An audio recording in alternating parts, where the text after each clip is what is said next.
We've got a drier day out there, but we still have a few storms. So I want to show you where that's happening. Oh, look at that. I know. You can see it in the distance there. This is Main Street in Price. Castle Country is one of the spots that we've seen a few bubble up. But guys, this is so different than yesterday because we had that lingering moisture, but those severe storms rolled through late last night.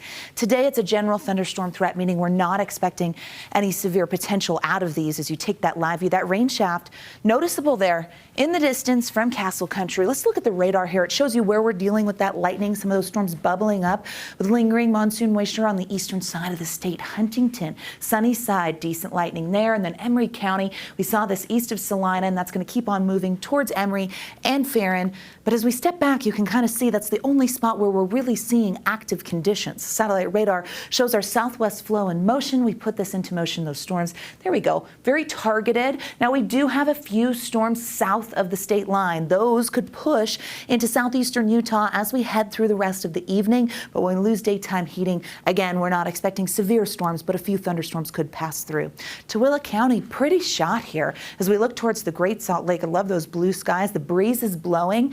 Tooele looks great. It's been hot, though. We made it into the upper 80s, low 90s along the Wasatch Front, and then we jumped to the high 90s. We cut off that moist monsoon flow. 98 in Salt Lake right now. Wendover just went triple digits at 101. 90s along the Wasatch Front. Our southwest flow cranks our temperatures a little more, and so we jumped above that average high of 91. 97 in Moab, Green River at 101. Triple digits in Lake Powell.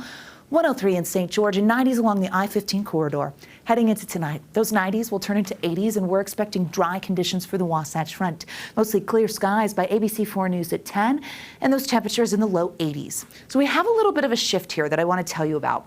I'm going to go long-range futurecast so you can see the key weather players, because I don't just want to forewarn you. I want you to know why we're seeing what we're seeing. A ridge of high pressure, our Four Corners high, will bring in monsoon moisture, another surge for our midweek. You see as that moisture pops up in south central and eastern Utah. We're still going to be hot, right? Our southwesterly flow brings those above average temperatures, so areas not seeing storms like the West Desert and possibly the Wasatch Front for tomorrow will just see the heat. And we keep this in motion because that monsoon moisture will continue.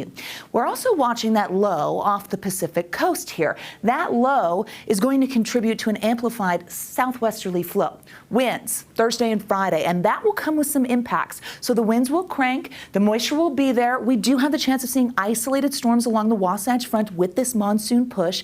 But again, we'll see our flash flood risk return to south central Utah and the eastern side of the state. That low wants to move inland, and it's going to come with a cold front as we head towards the weekend. As that front gets closer, the winds will increase even more. When the cold front passes, it opens the door for cooler air, which, let's be honest, we haven't felt much in the last little while. Maybe with a thunderstorm, those temperatures dipped, but we're talking about different highs as we head into the weekend with those numbers dropping in northern and southern Utah. Let's start with that monsoon push. That's for the midweek. General thunderstorm threat for eastern Utah. Our flash flood threat returns with probable risk at places like Zion, Grand Gulch, Natural Bridges. The winds, they're going to contribute to fire danger. A fire weather watch has been issued Thursday morning through Friday with those winds in the West Desert. We're going to watch that closely. Winds also cranking pollen. Extreme category as the winds will carry pollen and their fall allergens, ragweed, chenopod, sagebrush. On top of that, we make it towards the weekend, and look at that temperature dip for the Wasatch Front. We see it in the south as well. Hot for tomorrow with that monsoon push bringing storms to some. 80s and 90s along the Wasatch Front, 99 in Moab, storms in south central Utah, 101 in St. George. Taking a look at the next 7, those temperatures have a steady decline with scattered to isolated thunderstorms in southern Utah expected through at least Saturday. Here's the Wasatch Front. We do have isolated storms, and they are going to be lingering into the weekend. But those temperatures, we're at 98 right now. We're talking 76 by Sunday. Yeah, bring it on. Bring it on. I know Friday already made Dana nervous. He like lurched forward. What? No, isolated. No. It's isolated. Be headlights. Okay. All right. Yeah.